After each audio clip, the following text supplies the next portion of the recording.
As an entertainer, it's really easy to become addicted to this. Recognition, reviews, applause. Applause. Entertainers are fragile people. One night after a comedy show at a club on the West Coast, I was approached by a producer from Showtime. He said, "Hey, listen, I saw your show. You're a very funny guy. I got a question for you. You ever done any acting?" I said, "Well, yeah, sure." He said, "Tell me about your most successful audition." I said, "Oh, okay. I was being held for questioning in connection with a second-degree B&E, and it was my third strike. Not only had they found my prints at the scene, stolen property at my residence, but I was positively pegged in a lineup by 3 eyewitnesses with high credibility. Then after 16 hours of intense questioning by 9 detectives with a combined 181 years on the force and 1,000 felony collars to their credit, I walked." He looks right at me, he goes, "What the hell did you just say to me?" Okay, never mind. I've been in this business a long time. You seem like a natural, but acting could really enhance your career. I said, career implies a choice. What I do every night, that is destiny. He said, "Whoa, that was powerful." I said, "No, that was acting. What are you, new?"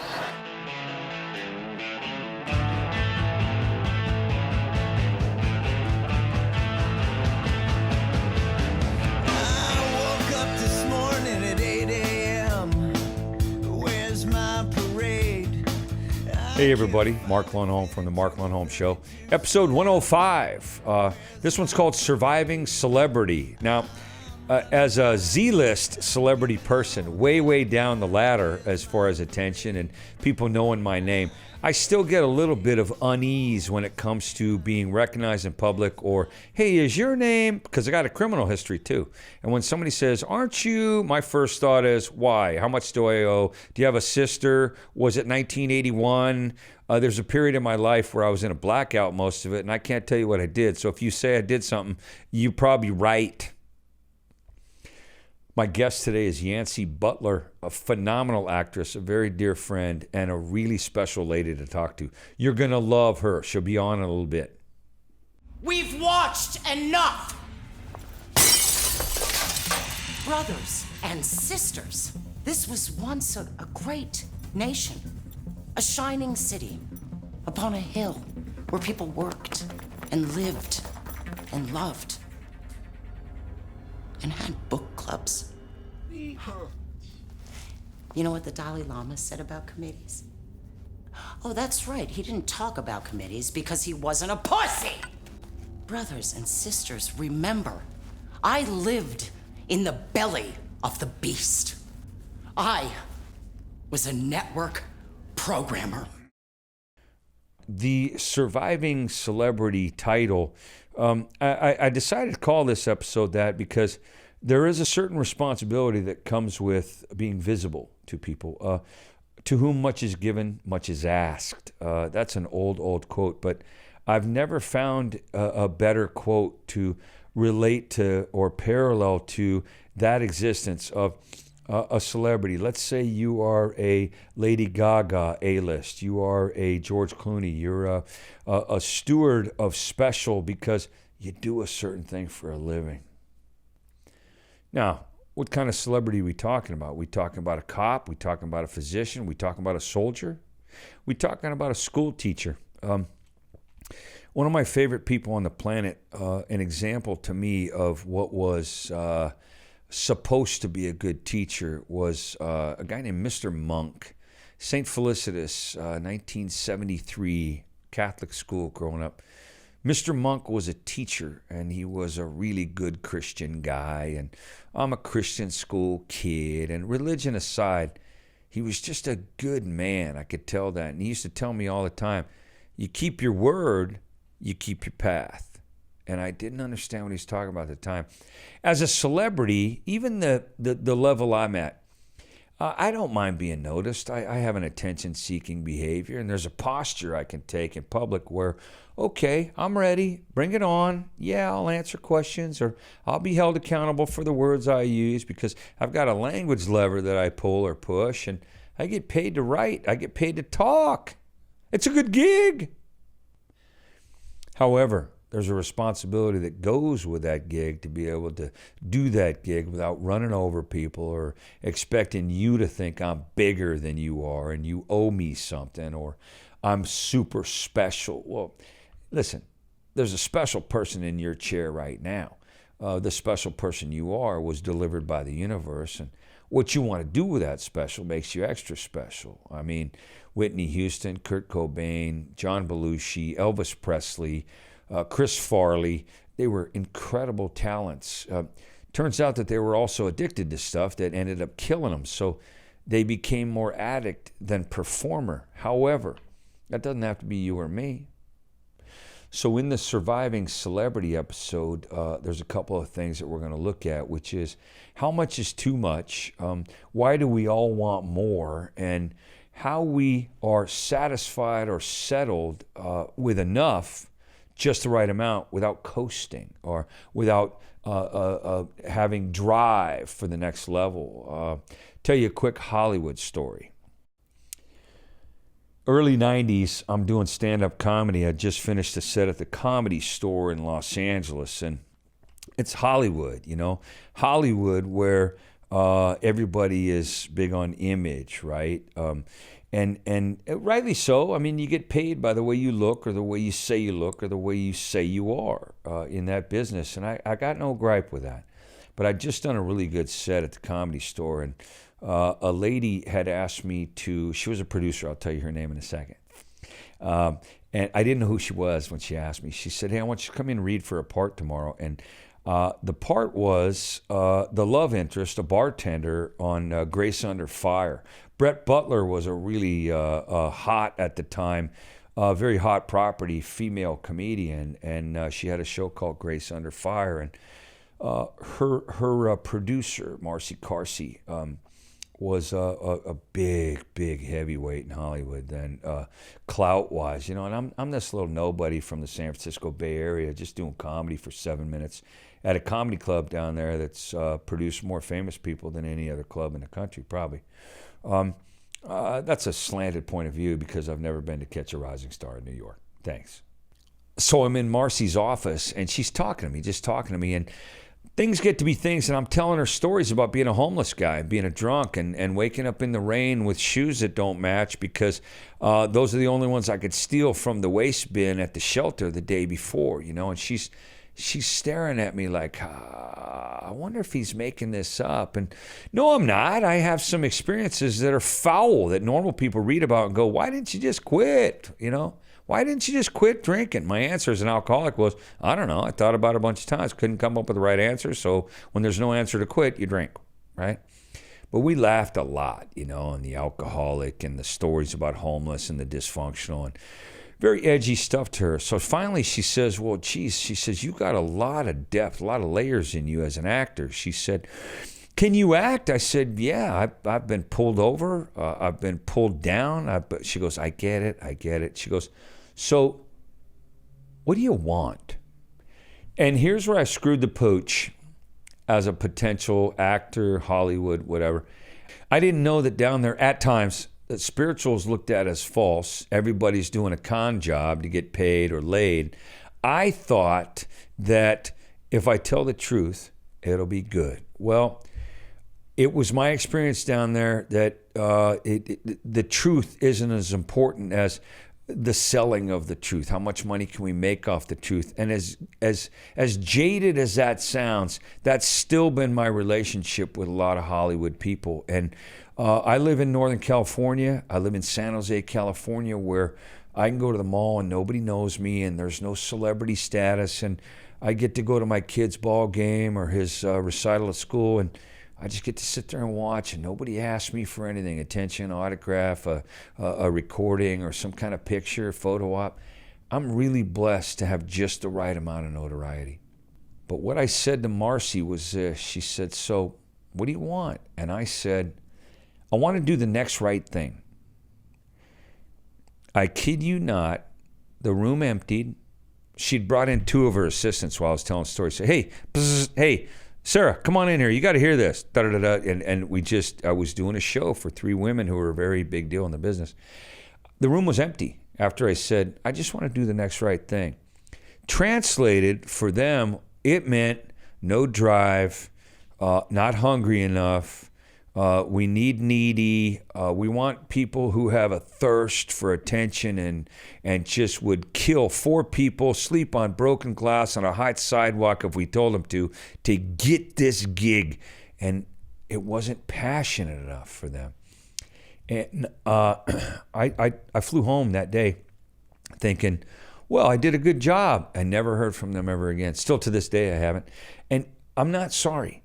What I did was I got to learn in a very difficult way that if I'm going to be me, I'm not going to fit everywhere. I'm not going to work everywhere. And not everybody's going to appreciate or like what I do. That's a lesson I've learned over and over and over and over. I don't believe the reviews when they're fantastic. I don't believe the reviews when they're not fantastic. I believe what I believe. And people like you that watch, people like you that have watched every episode of this show or will watch every episode now that you've seen one, you mean everything to me. Now, if that sounds like I'm trying to pull people out of their lives so they can follow what I'm doing, I understand. I understand that. Most celebrities would kill to have 1 billion followers. I don't know what that number means. I just know that what I do really makes me happy. When a passion becomes a profession, it's about the luckiest stroke you can have in this life. I have very limited experience with doing any kind of recorded movie thing. I've done a lot of TV. I've done some voiceover stuff. I've filmed probably 4 different parts of movies that were never released. It's the most agonizing thing in the world. Now, if you've ever done any acting in kindergarten or you were a tree in a play about Robin Hood, you know that you had a part to play, you had a costume you wore, and it wasn't really who you were. So my question to you listening today is, how much acting have you done and what's the payoff? Well, if it's your profession, that's an obvious answer, right?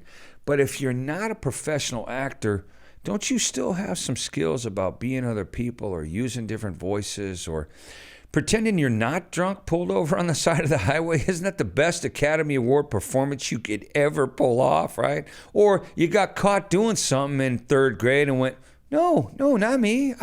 Honest. What we get to do is we get to mimic human behavior. I think there's nothing like that in a show. I have different layers of the comedy show. I do some characters and voices of other people, and I have some accents and anything to make it a little slightly bit more spicy as we go. I find that just intriguing. I wanted to be an actor for a minute as long as I could be authentic. Now, authentic actor sounds a little bit like honest politician, but I really believe that there are some people on this planet that just, Tom Hanks is one of those guys, you know he's not going to lie to you. It's just the way it goes. I mean, Carol Burnett, she was never going to lie to you. You know, they were authentic, even in their celebrity. Surviving a celebrity status can't be easy, and I don't know how the big people do it. I do know this. They've got a phrase down in Hollywood, every once in a while you have to hug the cactus. Now, when I heard that the first time, I really didn't understand what they were saying. Well, I understand now, and the version I hear in my head when I hear that phrase is, you got to know where the thorns are and how spiny something can be and painful, and accept it anyway. You got to hug the cactus, even if it's the part of you don't like, where you realize, I have to love all of me because the cactus is more than just the spikes. So as I hug the cactus, I realize I don't want to stay like this. I don't want to live in this position, but I've got to love all of me to accept all of me so that all of me gets care. All of me gets respect. And all of you gets respect because I know what I do is valuable for a living. I've heard too many people say so. And after a while, if enough people tell you something, it's probably true. I do know this, though, that I got spikes. I'm cactusy. I have a whole bunch of spiny about me or prickly, and I accept who that is as I go along my day. What parts of you don't you like? Well, If you're an actress, you can get away with those parts by being somebody else and getting paid for it, but you gotta walk off the set eventually. As a comedian, I have to leave the stage. Shakespeare said, all the world's a stage. Okay, right? But is it? All the world's the world. If all the world was a stage, 23 hours a day, I'd get to work, perform, and act as if. Shakespeare's a pretty good writer. I mean, Shakespeare's great if you got a late date with your mate, but I'm more of a Dr. Seuss guy. You know what I mean? Dr. Seuss said, be yourself. Those who mind won't matter. Those who matter won't mind. That's from a child's author. But I got a childlike mentality that says, if I'm going to be an actor, maybe I want to try acting as an adult for a minute or two, Another near miss as a kind of a TV role that it didn't come my way, but eventually I was grateful for that too.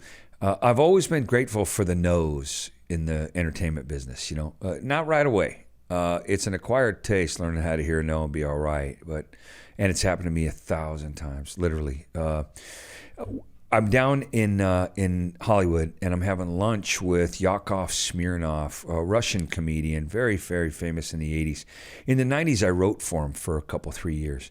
We met by accident. I filled in for his opening act, who was sick that night, and we clicked right away and got along, and we went to Russia and all kinds of places. I wrote for him.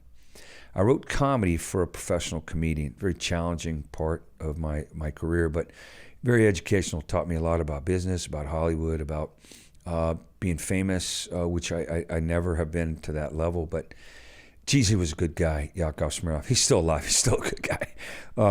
But what a great guy to write for and work with. A very kind man, good husband, loyal, faithful husband, great dad. A lot of the things that I wanted to be.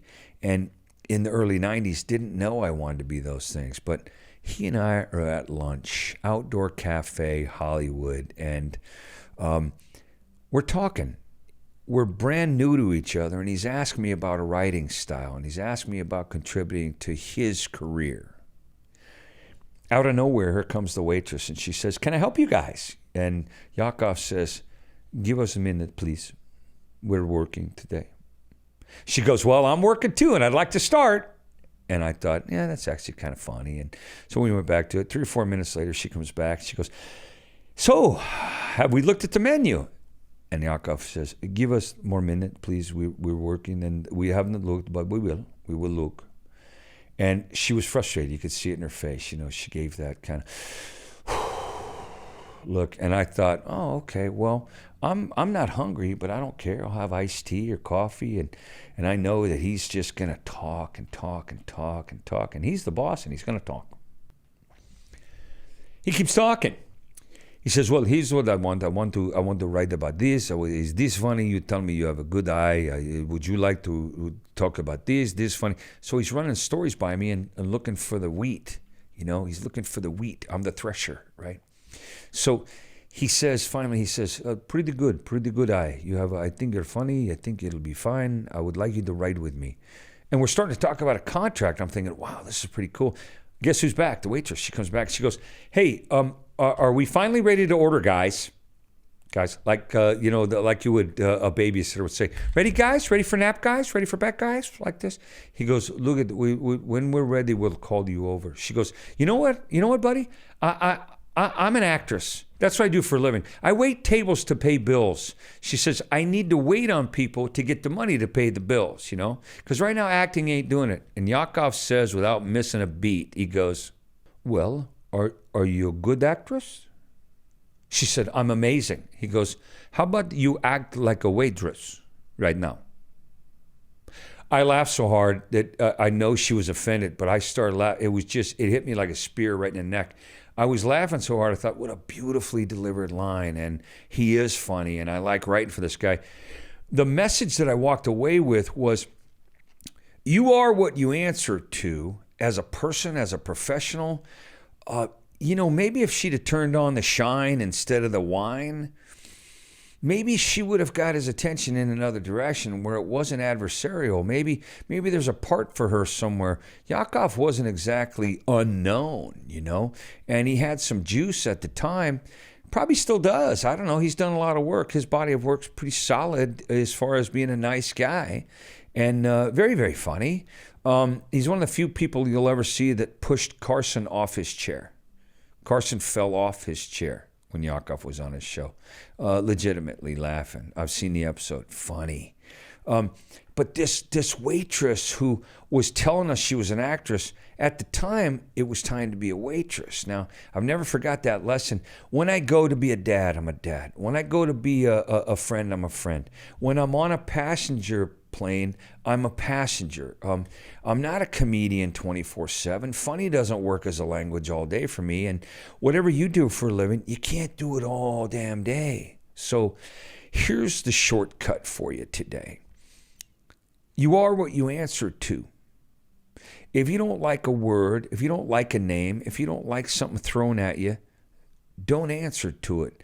If you love who you are and what you do, you can answer to that. But old guy lived in the neighborhood that I grew up in, Earl, Mr. Earl. He used to say to me sometimes, boy, you are what you answer to. Don't let them kids get to you. Because I was a bit picked on every once in a while in kindergarten. And I remember thinking, you are what you answer to. What do you mean by that, Mr. Earl? He said, boy, you don't like a name? Don't be the name. Be you. You just be you. I can't tell you how much I still think about that guy. I was probably 4 or 5 when that happened, but shortcut, you are what you answer to. You don't like a name? Don't be it. The lady we're going to talk to next has a huge body of work. When you look at the films she's been in and the TV series that she's been a part of, you really know that she knows her craft. She knows her craft. And sometimes being an actor or an actress means I can be false. Well, if you do false for a living, maybe it's not false. Maybe it's a passion that you were invited to pursue. And guess what? The path you're on is widened every year instead of narrower closed, right? This lady's still around, long time, long career, very dear friend of mine. We're going to speak to Yancy Butler.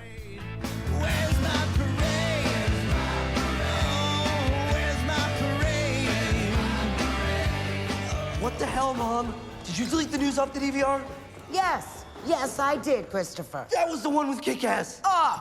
Christopher, you've got to stop obsessing over the superhero. He is not a superhero, Mom. He's a murderer. He blew up Dad with a bazooka, for fuck's sake. Father died in a fire. A fire? What is your problem? You are my problem. I am trying to raise you to be a normal boy. That's why we moved to Long Island after your father's accident. A bazooka is not an accident, you delusional bitch. This conversation is over. Great, then I'm leaving. One of the pleasures I have with doing my own show is I get to pick my guests.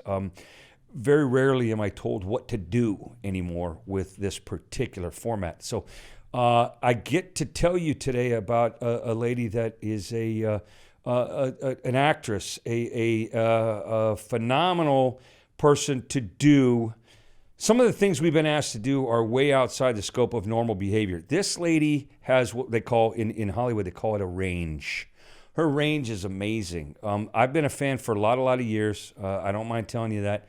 Conflict of interest here. I like this lady, and that's why I want her on the show. But I also trust her in a certain direction to tell you the truth about a lot of stuff that's going on right now. Ms. Yancy Butler is my guest. How are you? I'm doing, after your introduction, I'm going aces, man. That was great. Thank you so much, Mark. Thank you. Yeah, this is Thank all you. Unscripted. You're welcome. This is all unscripted. I love it.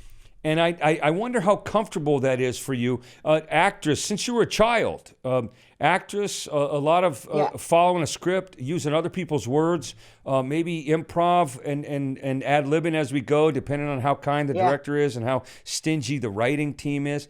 What does this feel like here? Does this ever get old for you being? No, not at all. I get nervous, and especially and I'm not just saying this. I'm such a huge fan of yours, Mark, and I have been for years. That of course I want to do well, and I get nervous when I don't have a script in front of me, when I have to be myself. That's why I chose to be an actress. I get to be other people, man.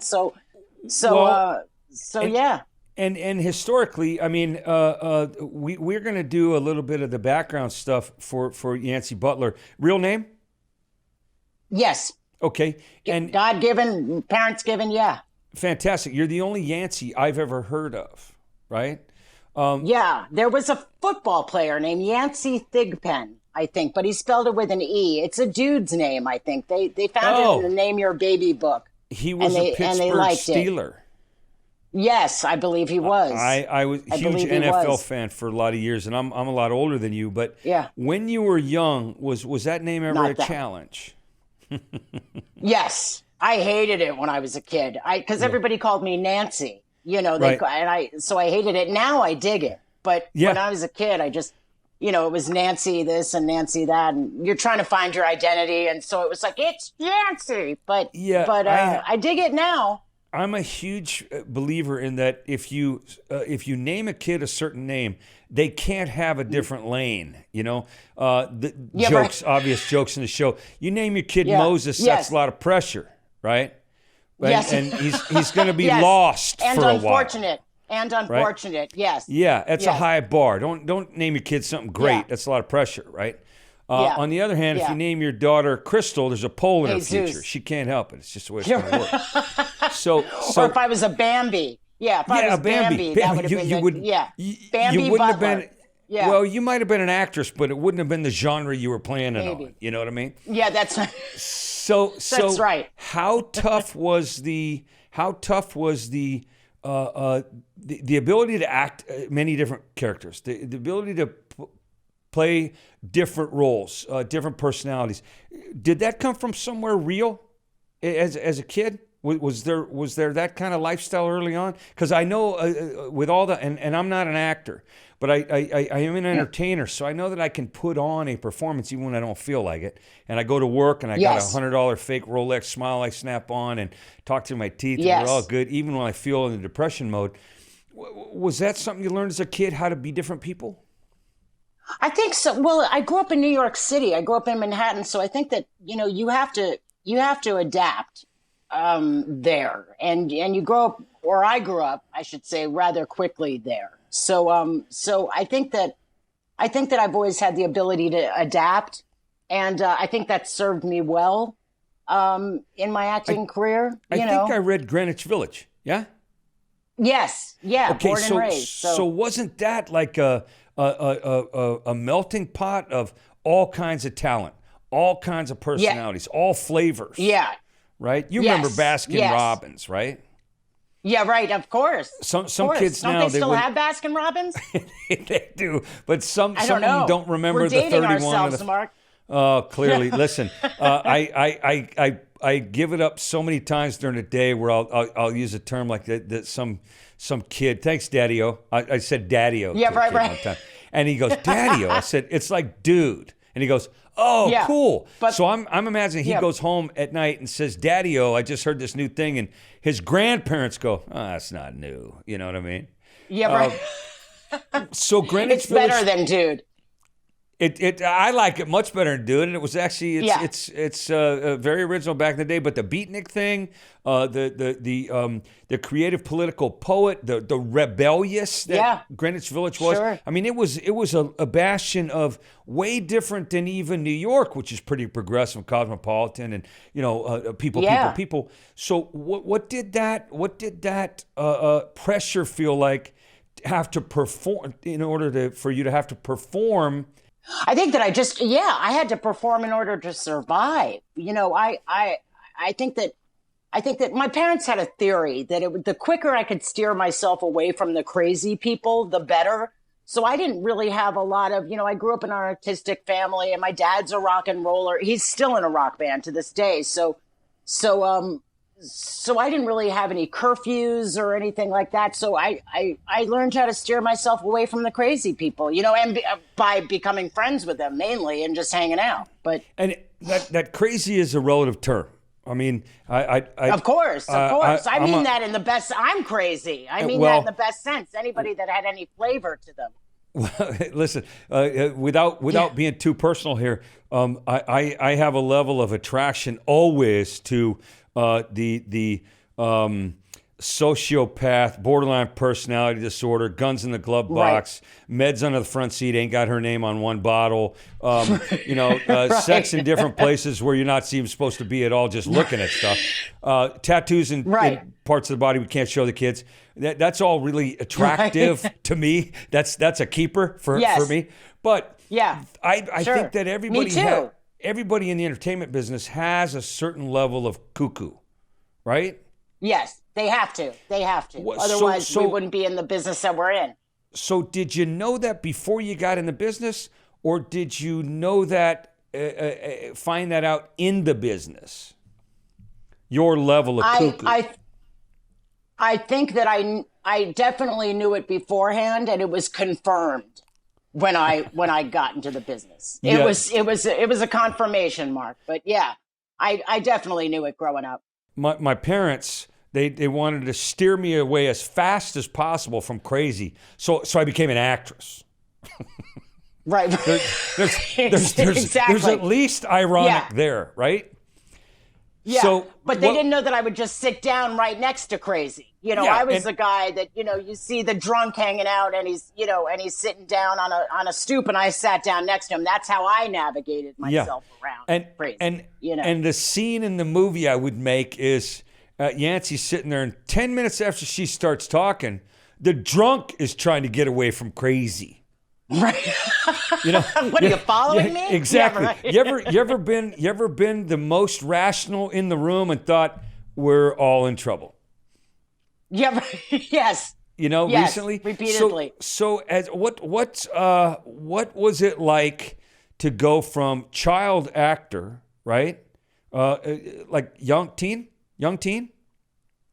Well, no, I did a film when I was about 8, and it was a favor for somebody, a friend of my mother's. So I wasn't really a child actor. I was in a film doing a favor for somebody.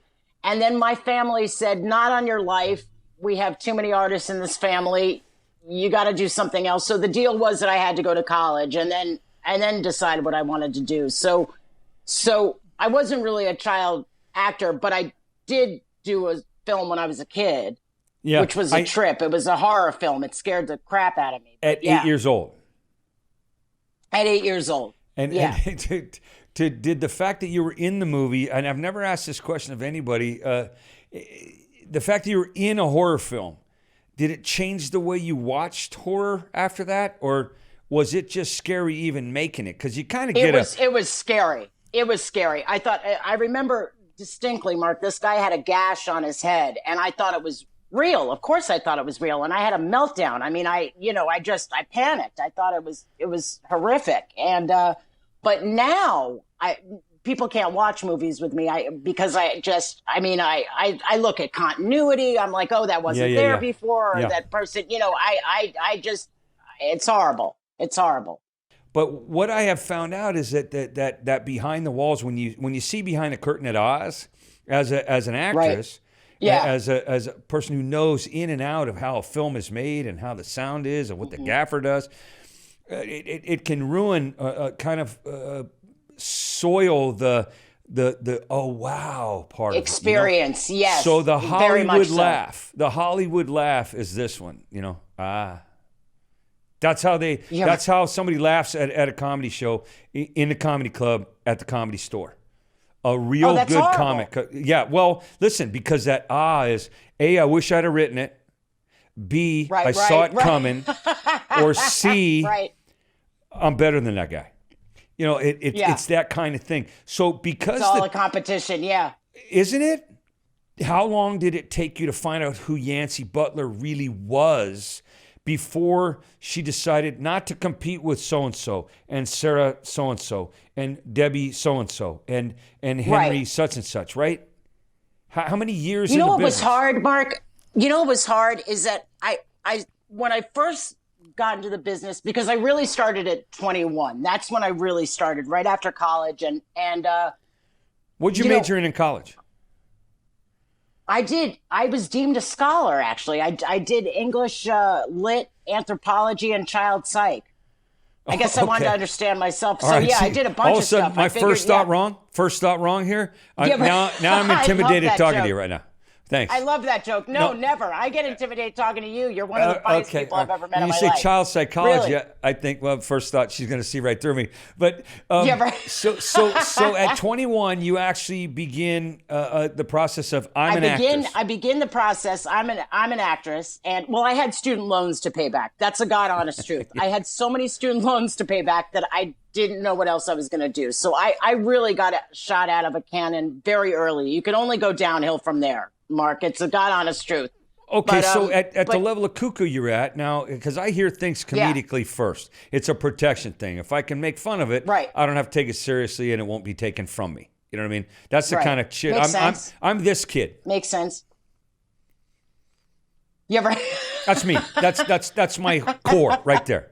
I don't like Right. me and F off, right? But that Right. thing. So you have student loans to pay. At 21, Yeah. you want to pay off your student loans. So you get into an industry where most people starve. Yeah, I know, right? It's true. I had some. My parents always let me. God, it's so true. And my parents had always let me audition because my mother was a company manager for Broadway shows. But if it interfered with school, I wasn't allowed to do it. So I had experience doing that. But I really lucked out. I did a Law and Order. Every actor in New York City in the world has been on Law and Order, and I actually landed one, and I started paying back my student loans. But this is when I realized that I couldn't define myself. I started reading reviews, and it was the worst decision I ever made in my life because I believed in this shit, Mark. I started reading reviews, and I was the best thing since sliced bread and the worst actress that was ever created. And and it devastated me, Mark. Yeah. It was horrible. It was horrible. And so the best decision I ever made was to stop reading that crap. It's the balance. It was devastating. The balance of what listen. You do something phenomenally visible to the universe. The subject, the title of this episode, and why you were chosen is surviving celebrity. Now, celebrity, we know. I love that. Well, listen, there's a must there. Surviving celebrity. I have there's a part of the book says that if you become bigger than the industry that made you big, there's no place for you to live. Yeah. And then you become sense. Chris Very true. Farley, Kurt Cobain, Prince, Whitney Houston. Yep. They were fantastic Quickly. entertainers. But Quickly. Elvis, when you get bigger than what made you big, where are you going to go? So there's a kind of a framework we maintain, we stay inside of, or we get bigger than, and A, we're lonely, B, we got nowhere to work because we moved out of that universe, and we're not confined by the framework, but we're supported kind of thing. That's I mean, it took me a lot of years to figure out what they say about me. Yay or nay is none of my business, even if that's their job. I mean, the old joke, I think George Carlin did this, but critics, that's why they call them that. You know what I mean? But there's a way to say, I know what I did, your work, I'm talking about you specifically. I know what I did. I know the character I had. I know that I maintained that persona the whole time, no matter how I felt what was going on in my life and everything. I was a professional liar. I was a professional pretender. I was falsifying something about me so that it served a purpose, right? Always. That has fractured me at times, being three different people in three parts of the day. So when did you get to a point in your career at 21 or after where Yancy could show up and plug into whatever work she had to do? And when she unplugged, she wasn't panicked, untethered, alone, devastated. Pretty early on, you know, I think because of my upbringing with my mom, and I was always told, you know, you leave your problems at the stage door, that once I go to a set, I got one job to do. Well, two jobs to do. One is to try to make the cruise day as fun as possible. It's a given that we're working. I mean, and sometimes I've worked a 24-hour day in this business. They just got to give me 12 hours off as my union rules. And that's inhuman. I mean, that's insane. So it's a given that most of us are tired and we're cranky and we want to be with our families and, we're on the road. And so I consider that one of my jobs is to make their job as easy as possible. And the other job is to be as true to the script as I possibly can. And once I stopped reading reviews and was able to lay my head down on the pillow and know that I did the best job on both of those fronts, given any day, then I was much happier. Much happier. And surviving celebrity in some arenas means I go along with the crowd. I do what everybody's doing. There's a peer pressure. It's a very fast, temporary lifestyle. I've never been in a film that went anywhere. I've probably made 4 and they never come out. I quit telling people. Right. As a comedian, I do a certain thing for a living that involves comedic writing and or performing in a certain way. But a lot of stuff is just talking at this stage. I talk for a living. But what I want to do is be authentic for a living. I mean, that's much better than calling it work, isn't it? Yeah. So when you have to be whatever they tell you to be, doesn't part of that come from you anyway? I mean, aren't you a diverse personality anyway?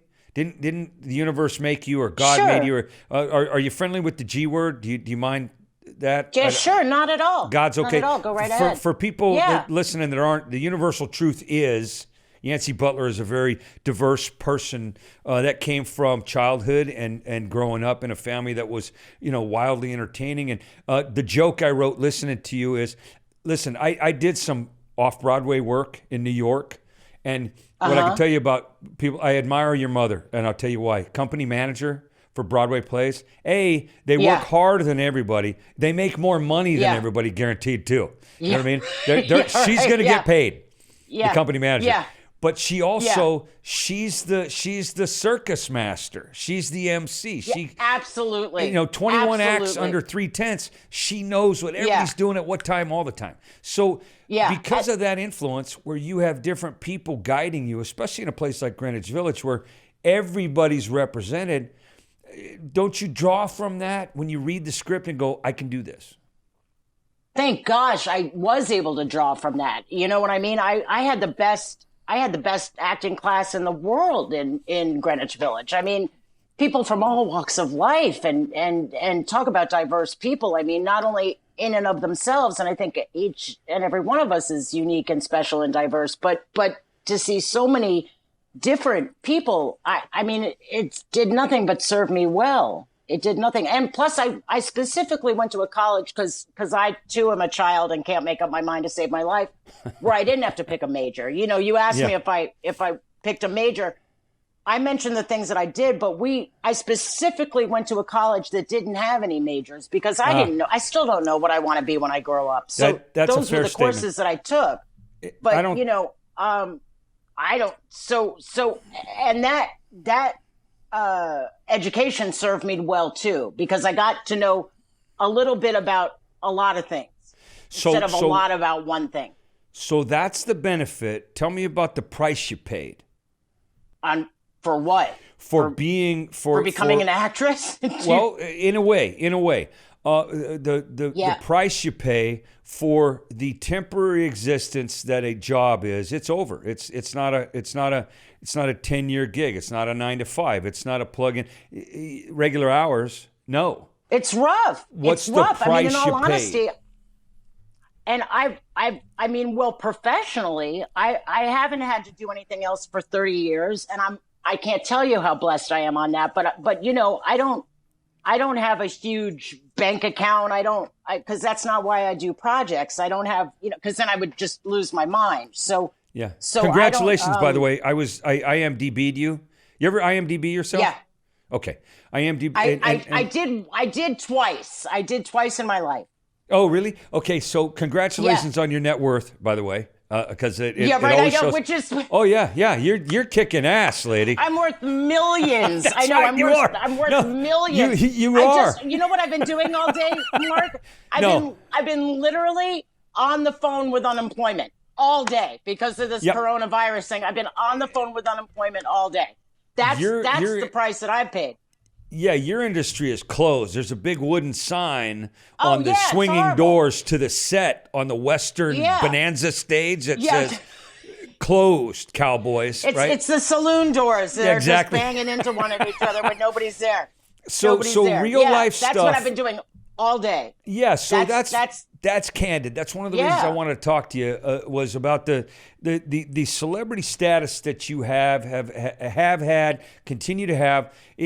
I'm sure there's an ebb and a flow where you get recognized and where people know. It's been a great ride. Yeah, and it's been a great ride. I hear gratitude whenever I talk to you. I know that gratitude never fails. In a certain lifestyle, I'll say that gratitude never relapses either. But that price you pay for, having to be on and then flip a switch that says off, down. I don't know anybody in the entertainment industry that doesn't have at least two things, in common with every other entertainer: actress, a singer, a promoter, a politician. Depression and narcissism. Where are you on those two things? Yeah. I get what I call, how you have postpartum depression when you have a child or something. I have post-production depression. You get because there's, not only you work like you're in boot camp with the hours and everything, but there's a certain letdown after you've given birth. I'm sure you feel the same way after a show, or I can't speak to you, but it's true. But you have this huge thing called the production, of which I'm just literally a small cog in the huge wheel called production. And but the difference between my job and everybody else's job on set is they get paid to look at me. They get paid to make sure that I'm dressed a certain way or to make sure that I look a certain way and not that I'm more important. It's just that's their job. So you come from a lot of energy and a lot of to a letdown afterwards. The price I've also paid is I've never been able to recover privately. All of my faults and all of my dirty laundry has been aired, for better or for worse. So that's been difficult. That's been a price I've had to pay. My mom said for such a private person, you picked the wrong business, Yeah. And privacy is something that it's as opposed to secrecy. I'm raising a 13-year-old boy right as we speak. And God, that's great. He's an amazing kid. But we talk about the difference between privacy and secrecy. And secrecy doesn't serve. Privacy protects. Good conversation. They're just, right. It's that thing. I never heard that stuff in my family growing up. My family had, it was a Broadway play. There were infinite number of acts. And the curtain came down and went up again, and everybody did their best performance of trying to play their part. That was my whole childhood and adolescence. No blame and shame. But that's really, looking back, that's a very healthy way to look at it for me, where I learned a lot, and a lot of what I learned to survive my own family didn't work as soon as I went out the house, Makes sense. But that recover private, you mentioned the word recovery. You're in recovery yourself? Yes, I am. Okay, and the chemical price we pay for, I'm a recovery guy, you're a recovery person, obviously. Yes. The chemical price we pay is, tell me if this sounds familiar. You are important. You said I'm not more important than the people who look at me, dress me, film me, care for me, the craft service people. You're not more important, but you're the important one for a certain amount of time. You're the center of their whole universe. They're there for to that serve, time, create, support Yancy Butler. So when you come off that, where you're no longer the center of everyone's universe, is that a long fall? Because that's part of the depression for me, If I do a show where there's 3,000 seats in a theater in St. Louis at the Fox, I the next day, I'm just Joe whatever average at gate 4A waiting to get on a plane at O'Hare or go back from St. Louis to somewhere else. how do you manage that without the huge drop? Well, you and I are different in that, see, you have what I would assume is instant gratification. People laugh when you as make a often joke as possible right now. Yeah, right. But people laugh when you make a joke, or they clap when you're done.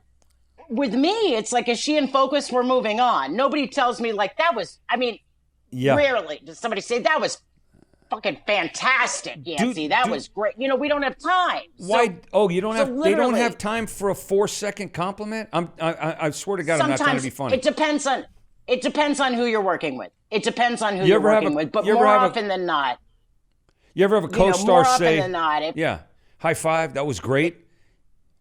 Yeah. Sometimes I do, and that's wonderful. Sometimes, or another actor. Usually that'll come from another actor. But the director is so overwhelmed and so busy that they don't really have the time. So I don't really get, I don't get that instant gratification. When I work, this thing isn't coming out for months. They need to do the post-production. They need to do that's why I remember I wanted to do something else for 8 months, and I decided to grout bathrooms. A guy that I grew up with in Greenwich Village was grouting bathrooms, and I wanted to be his apprentice. I thought that would be the best thing, and I did that for a little while. I did that for like 6 months, and I had the time of my life because it was instant results. I got to see what I created right then and there. It was great, man, and I remember it fondly, and that's unlike what I do. I don't get to see what's come to fruition for months, sometimes never. As you just talked about, sometimes I never get to see it. And I was going to say, you said you've done a couple of films. I've done films that nobody's ever seen. Yeah, and it was confusing to me because I thought I was there for 2 months. And I know I read the script right. And I know that they did say, hey, that was good. We don't have to retake that. Or, geez, you did it in one take or something. So my mistake was that expectations thing where I would tell everybody. Always. I would tell everybody.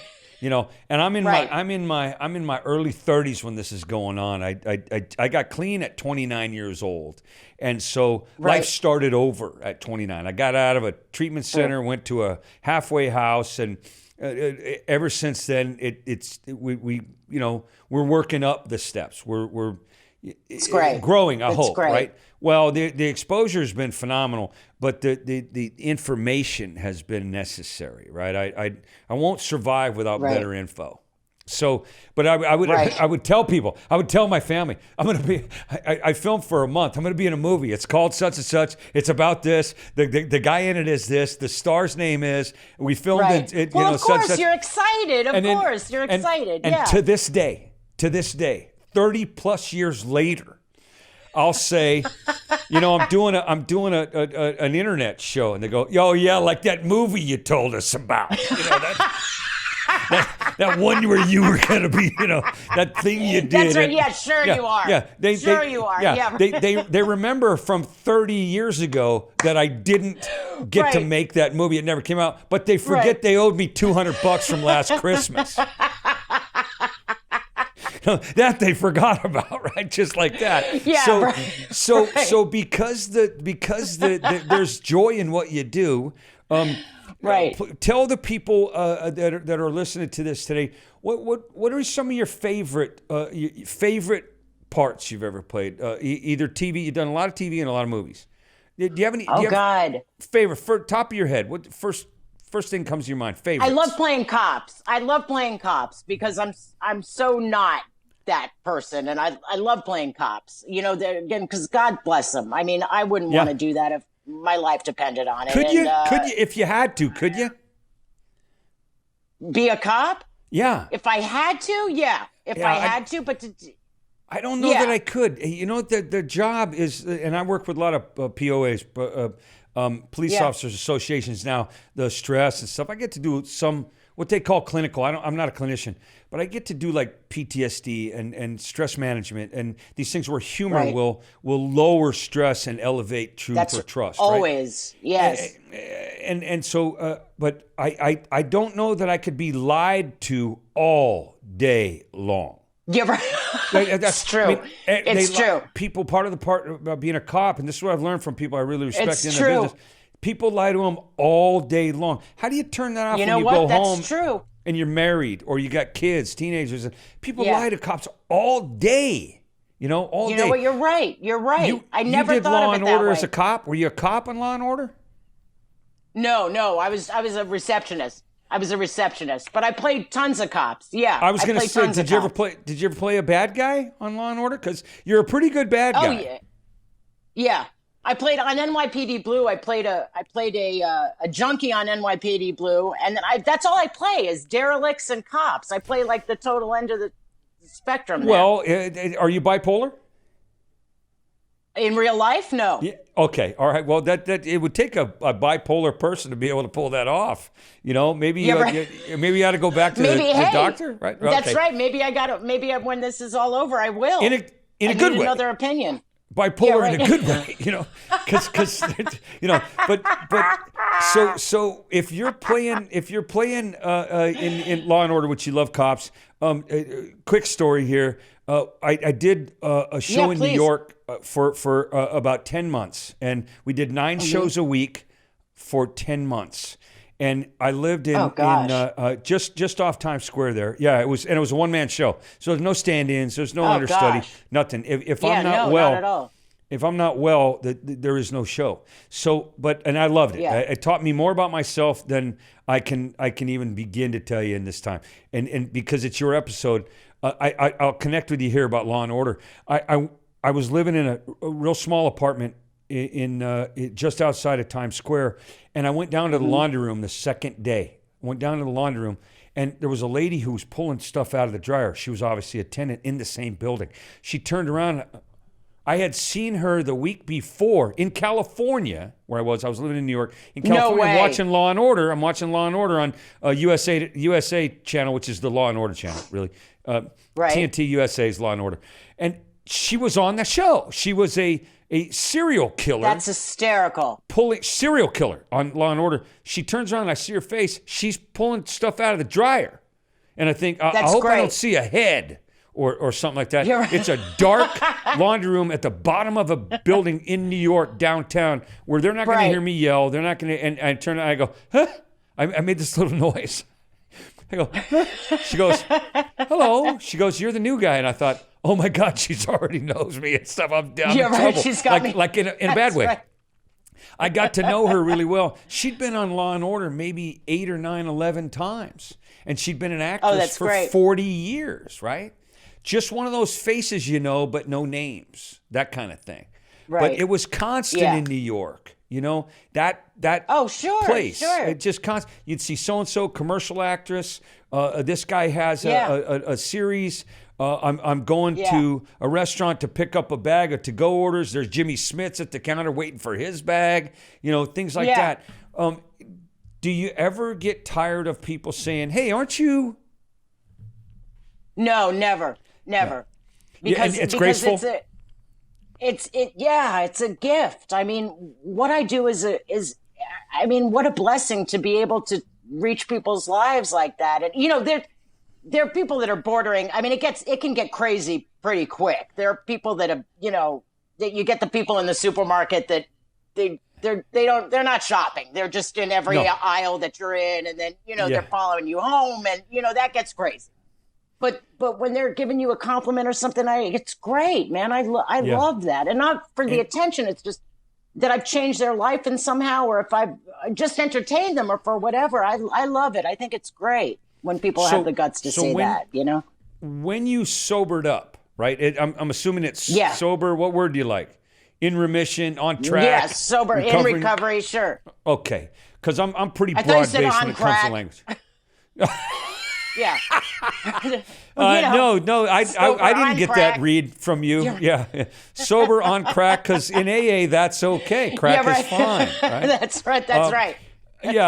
But when you got on track, in line with some principles that are different, right?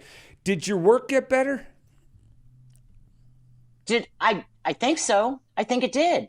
It definitely did, because I got to go through the steps, and because I found out more of who I was, you know. Are you a 12-step person? Opposed to, yes, I am.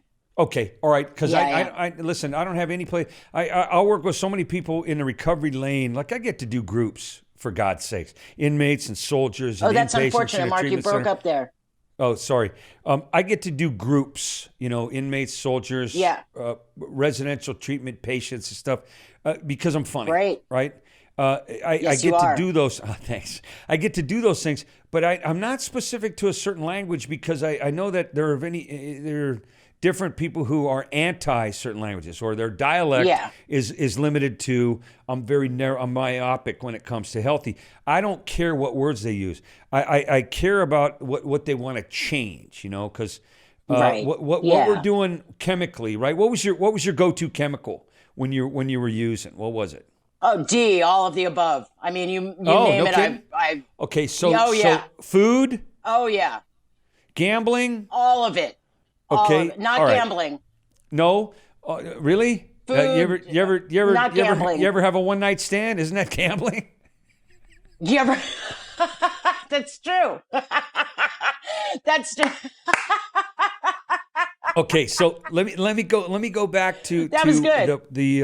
the part, the go-to chemical over truthful or helpful or spiritual, you know, all that other gentler help that we can find and have found since, I know.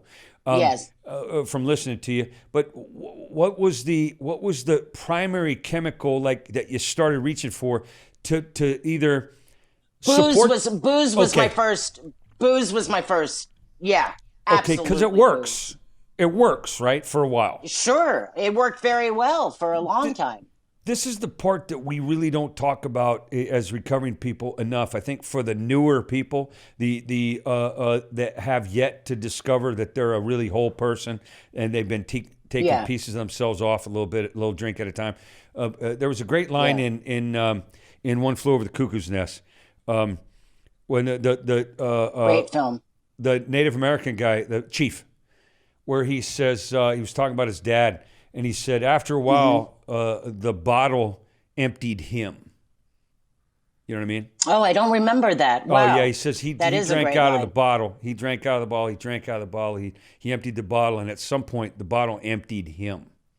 And that's a great line. I have I have a parallel thought that says at some point we're not using chemicals; they're using us. At some point, that shift happens. So. But we don't talk about how fun it was and how great a tool it was, and how it'll relax that tension. It'll take the stress off. Yancy Butler, she doesn't have to be the queen of the whole universe now that the lights are off and they've unplugged the cameras, and the script is hers to write. There's a lot of power there, you know. Yeah, sure. I don't see that as power when I'm a newcomer to recovery. I don't see the power that is. And hey, I'm liberated from the shackles of the chemicals. Where I thought it was a nice, comfortable, easy chair. It's more of that 4-point restraint metal thing that you got in Terminator or that some kind of movie scene, right? Where you're that's where you're going to be for the next 10, 12 hours or 3 days. Yeah. You know, I ain't getting up. I'm not eating. I'm not going to use the bathroom. Did you have that kind of bottom? Oh, yes. Very much so. Very much so. And unfortunately, a lot of it was public, you know, which was unfortunate. It was next unfortunate. Question. That was right to the next question. How do you survive the celebrity of I'm brand new at this. I'm going to fail or have to repeat a lot of mistakes until I realize that it's the repetition, not the mistake, that's causing me casualties, right? And everybody's watching. It's in the what was it back? I mean, you're younger. The Inquirer, was that a big deal? Did you? It was the Inquirer. I remember. Yeah. I mean, I'm all the way back to Reader's Digest. Right. You don't remember Reader's Digest or the phone book of course I or remember Black Reader's Michael Jackson. You don't remember any of those things. You're about 11 years older than I am. That's not that much. I mean, I Yeah, it's embarrassing, man, Yeah. because you're trying to figure yourself out, and then you stumble and it's messy when you first get in recovery. It's very messy. At least Yeah. it was for me, and that's the process, and I failed miserably at it. And that mess you're talking about, early on, that becomes message. You add age to mess, there's your message, right? But early on, how impossible is it for you to even leave the building knowing that your face was on, your name was in, printed, picture, news, video, recording, some kind of big boom. You're like the A-bomb because you did or said something that every newcomer does. Every newcomer will. Yeah, right. I'm not putting words in your mouth. Yeah, that's but right. Every newcomer will say something without thinking. Every newcomer will slam their fist through something when they want to quit a job. Every newcomer will sleep with or at least be romantically drawn to another newcomer because we got so much in common. You know what I mean? And that rehab romance is really interesting, right? Right. Did you find a lot of that? Talk about the laundry room. Yeah. Yeah, Talk about the dark laundry room. Yeah. Yeah. So I thought you looked familiar. Anyway, But that happens to all of us when we're new. We all do what we do. Sure. Yours was public. Yeah. Did it make you want to quit? Quit elevating your game, your life? Yeah, it did. I remember I went to my first meeting. I remember, and I said, I lied about my name. Because there are not a lot of people named Yancy, and I was never even all that. You know what I mean? But it was on Entertainment Tonight. It was on the web. When you're getting on a certain level, and there's the internet, which changed everything, and it did. Made it just, sure, you didn't have to see that particular episode of Entertainment Tonight. Now you can just watch it you can just Google it. You can just Google it. I remember I've had horrible Google suggestions with my name. Yancy Butler. Crazy shit. Yeah. Crazy shit. And because you've been through steps, and I personal experience with that is it's very cleansing. And there's a catharsis there that says, I'm not a bad person.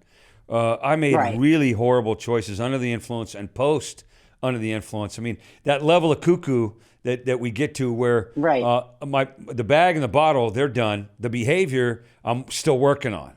You know what I mean? Right. Always working on the behavior for me. So when they ask you now to go on location, out of the country, different state, you're not home. I'm sure that you have a nice trailer or accommodations or whatever, right? Sometimes less and less, but yes. So how do you? Less and less because we're doing these ultra low budgets, and because the industry has changed. Once they found out that they didn't have to spend a lot of money, and that people would do it for no money, they started doing it. So. They almost don't have to have writers in a lot of situations either. It's crazy how much the industry has changed. How do you plug in now? I plug in, thank God for the internet. And because, my support system, I got the phone. I got the phone to plug in. I find, here we're talking about 12-step meetings, and I go and find those meetings when I get the time. I love going to meetings in different places and meeting people like us. I'd love it. Yeah. And you can go online and do a meeting now. They made it so easy. Look, in this time of this COVID-19, I'm doing more online meetings than it's great. I got to be honest, until this started, I had never done an online meeting. Personal preference was I was not a fan. Because there's something that happens. I'm a purist in a lot of ways. Maybe it's archaic. Maybe I'm just grumpy old fuck. But the new stuff is not as consistently. No, it's not. You know what I mean? It's very modern, touch, fast, goodbye.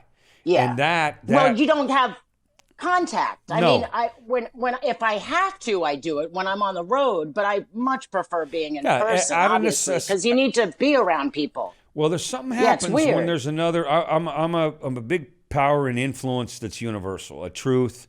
Mine's a goddess, to be very frank. I use the word goddess instead of God. For me, she's a she. So she is temperate and quiet and supportive and fearless. But she's in the room right now. On a call, I don't know who's whom in the room with y'all. You know, that kind of thing. Yeah. But there's something that happens. Right. There's something that happens if I'm at a meeting of like-minded folk, you know. There's a presence there that kind of guides or umbrellas us, you know. In a call like this, I know that because it's the best we could do, she's still here, right? I still hear her. Yes. That confident voice that says, ask her this, let her talk, interrupt and ask. You know, she kind of guides me. But I know you know what I'm talking about. You got a spiritual foundation, right, at this point. Yes. How do you explain to somebody, how would you explain to somebody who was normal, average citizen, never had a problem with chemical abuse? How would you explain to them what kind of wonder and amazement it was when you were finally introduced to the truth? Wow, that's an amazing question, Mark. I mean, when I was introduced to the truth chemically, I can't do chemicals and survive.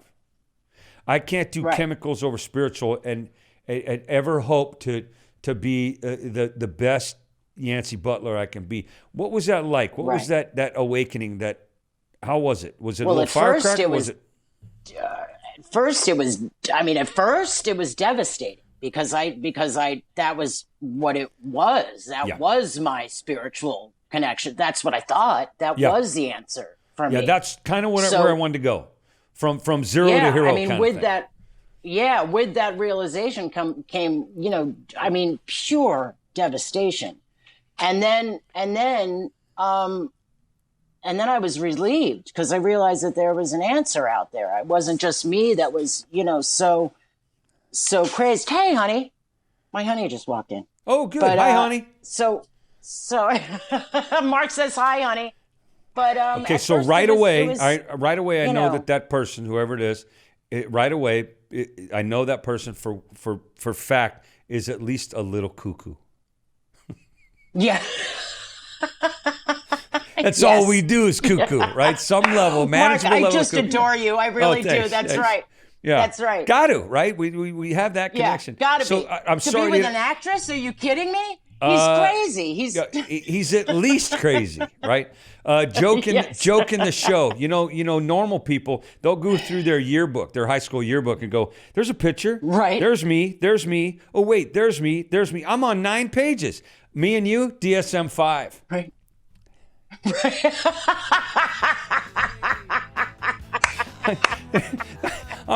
I'm in this book a lot. You know what I mean?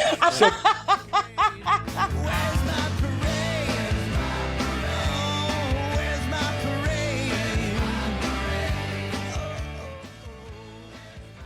Hey, don't lose it. I'm not fucking losing it. It looks like you're losing it. I don't know what the hell to do. I take it that's an unusual feeling for you. You know what I think?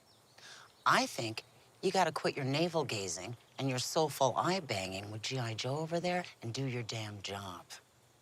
You are the most by-the-book, stick-in-the-mud bitch I know. The kind who wouldn't let emotions get in the way of what she had to do. That is who is gonna find Chloe. So be her again. Let's go check Bickerman's cabin. Bickerman, I hate that rat box. So when we find out that chemicals, are a punch in the face, now at every time. Yeah. Where did you go next? Oh shoot, the Inquirer was right, or those negative reviews were accurate. Where does the self-esteem get to breathe and kind of flower a little bit to start? Right. Where did that happen for you? Was there an event? Was there a film? Were you working when it happened? Is there a moment you can go, oh yeah, I was working when it happened. I remember I was starring in a television series, and I was at the time that it happened. One of my bottoms happened as I was drinking 2 2 quarts of vodka straight a day, and I was Yeah. yeah, it was bad. And acting and hitting my marks and knowing my lines and everything, but spiritually but that was it. I was killing myself, and I had no life beyond that, and everybody was crying around me, and I figured, what the hell are they crying for? Everything's fine. My work is fine. Yeah. What the hell's your problem? And so I remember when I put myself into, and that's where it hit the fan. I pulled the plug on that show, went into rehab, and that's when it hit the fan and everybody talked about it. But when I came back, the fact that I had to get instant self-esteem because I had to be on camera. I had to finish the show. Yeah. So it was kind of this false, it was this, it almost happened ass backwards. I didn't have the time to really work on myself other than being on camera and knowing that I could function sober. So it kind of happened ass backwards for me. So you had to work, and as a result of that, you found out that if I drink today, if I go back today, I won't work. Yeah, they're going to stop hiring the drunken actress and hire the present actress, right? Right. I remember for me early on, I always want to find a reason today to be grateful today. Grateful never relapses, but sometimes that's a stretch. My first thought wrong. It wakes up many days before I do. It's already talking to me when I wake up. I come to and oh man, stretch. I want coffee and right. But an actress is like a cop in that you said you like cops. You've always admired, respected cops. You'd probably be a great cop. You at least have the ability to turn off all your feelings and emotions, at least for the job duration, right? Until you can't.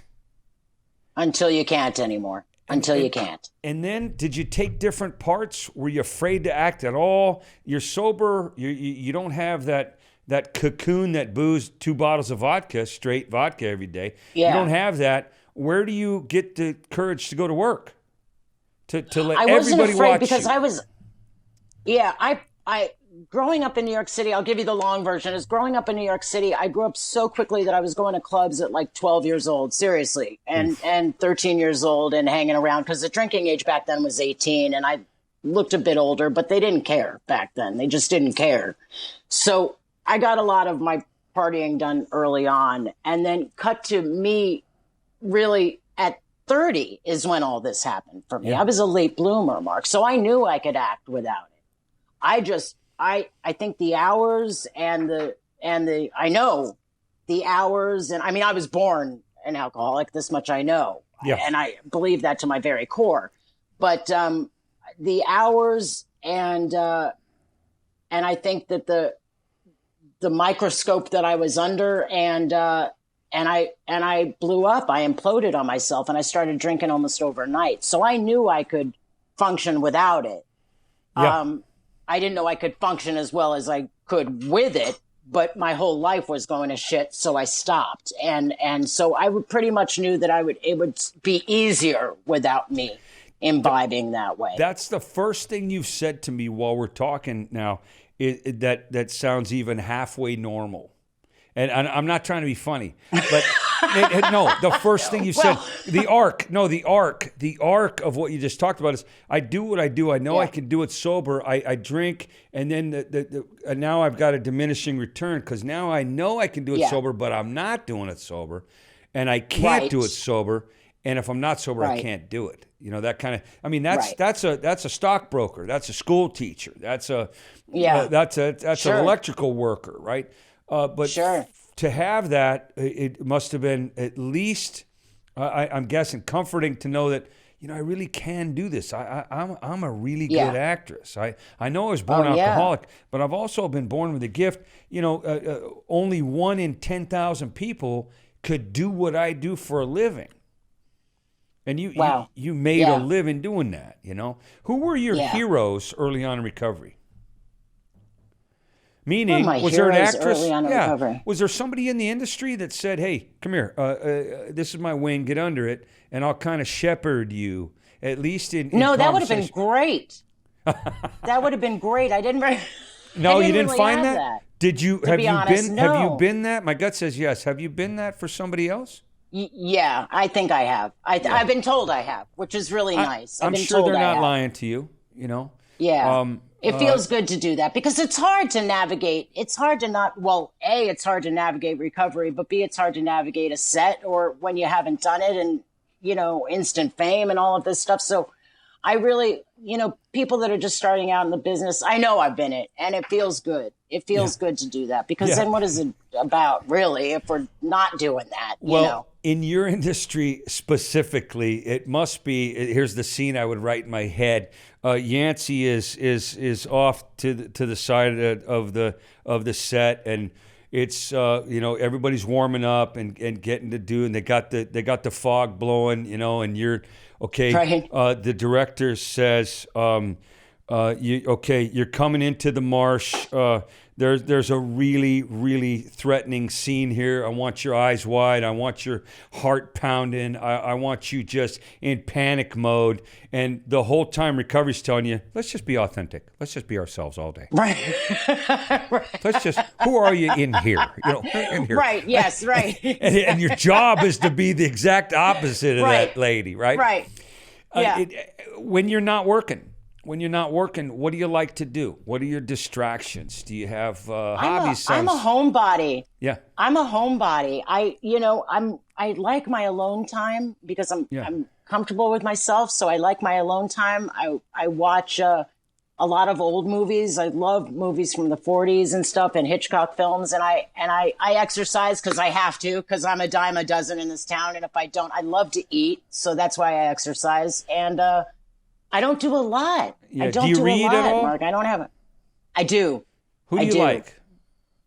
I like quick reads like James Patterson, or I always go for the mystery My gut novels. says mysteries and thrillers. And do you read any Sanford or I'm a big mystery and thrillers guy. That kind of. Yeah, it's a distraction. I can get lost in that story, and there's always a little dark. I'm that guy who, if you really understood what was in my head, you'd probably think I had bodies in the crawl space where I live. You know what I mean? That kind of thing. That's literally I'm that dark. That if I it's love good, it. I watch crime shows. Yeah. So I do the same thing. A couple more questions for you.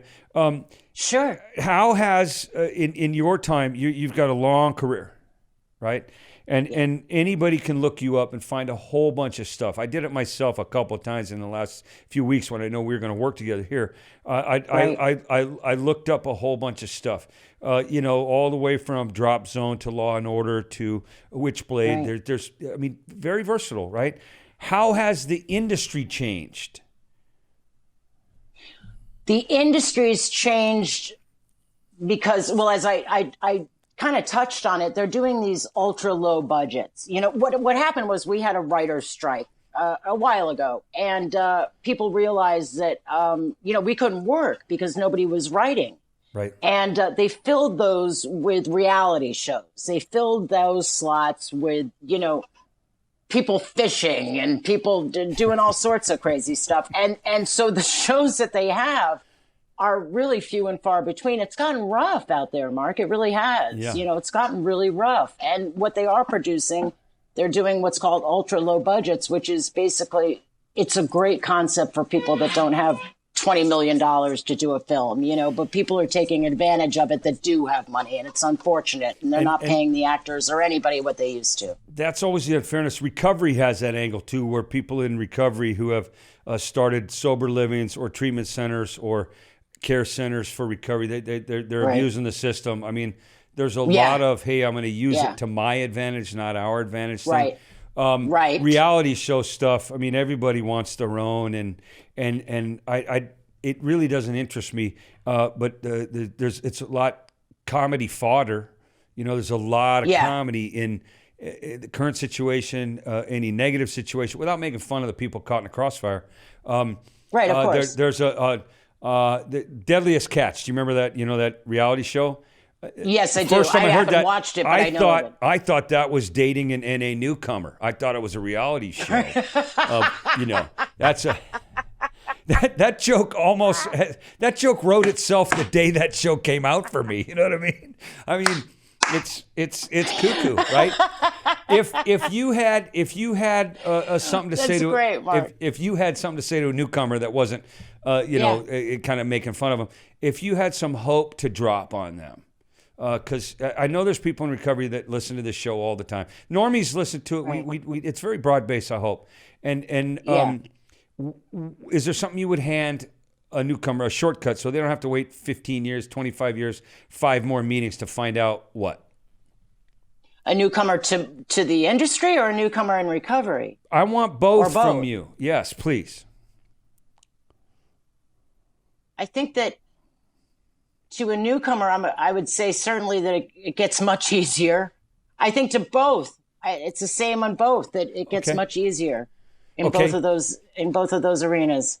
It's at some point you know what you're doing enough to survive the next time you're doing it. Yeah. Yeah. So 2 questions I always ask. Sure. 5 years from now, perfect world. Where are you and what are you doing? 5 years from now, maybe I'll finally get married. I've been with the same guy for 8 years, and we've had the longest engagement in the world. We've been engaged for like 4 years. Bring Mr. Commitment in here. Bring him in the frame there. He's in the shower. He's cleaning up. He does construction. So he's, he better found go. a real guy. At least he washes, right? It ain't like the old days. He right? bathes. It's gotten much better. He bathes. Woo! Yeah, this Look is at good. us. Progress. So I'd you're be married. into it, hook, line, and sinker. So you're married, and what else? And I think I'd like to be working on a television show in 5 years. Okay. I think I'd like to be working on a television show. Yeah. All right. And last question, shameless plug for you. Do you have one? Shameless plug? Yeah, for anything you want. 3 films. I don't want to, now after you told the film story, I don't want to talk about the films that I got. No, that's my experience. Yours get made, sister. I got 3 films coming out. Hopefully they're still coming out. Okay. But yeah, and I want to add this. I got 5 more years of recovery. That's the most important thing that's the most important thing in 5 years that I got. And that's the God honest truth. That is literally, listen, we do one day at a time. We do just for today, whatever, meetings people are comfortable with. It's sometimes the next 5 minutes or one breath at a time, especially now, currently. Kind of the whole world's living one day at a time. That's really the focus. If I say, hey, 5 years from now, some people are afraid to even have that conversation because they're so limited with, well, it's just for today. It's one day at a time. Okay. Yeah. But long range, there's hope attached to that, I can't see you doing anything other than what you just told me, right? I hope that works. Thank you, Mark. I hope that's where we end Me up. too. And Me too, honey. I really do, because I'll die. I mean, straight up. Nothing short of dying. Yeah, next time, bottom hits me. You know what I mean? I don't have another one in me.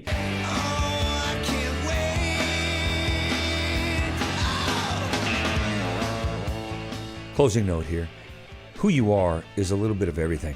Everybody you meet during the day is a mirror of part of you. I know that sounds cliche and hokey and maybe kindergarten-y, but I don't know a better way of gauging how I'm doing than watching the world. If I have an objection, if I have a direction I need, if I have an infection that's going on, I can see that all in the way the world looks to me that particular moment of every day. Isn't there a little bit of an actress in you? I got a little shishi-la-la actress in me. I know that. I've got a bit of a princess actress in me. I want a special trailer. I want special care. I want craft service to have this item. I'm a bit of a spoiled, entitled person. If I let that person make all the choices during the day, I'm going to be disappointed most of the day. Pessimists are rarely disappointed. Now, I'm not a negative Nancy, but didn't we learn today a little bit about, hey, you are what you answer to, so why don't you be who you'd like to be? Which reminds me, as we always close here, #be first, right? Fun, grace, hope, love, commitment, forgiveness out there. You don't see some, be some. Thanks for sticking around one more day. Later.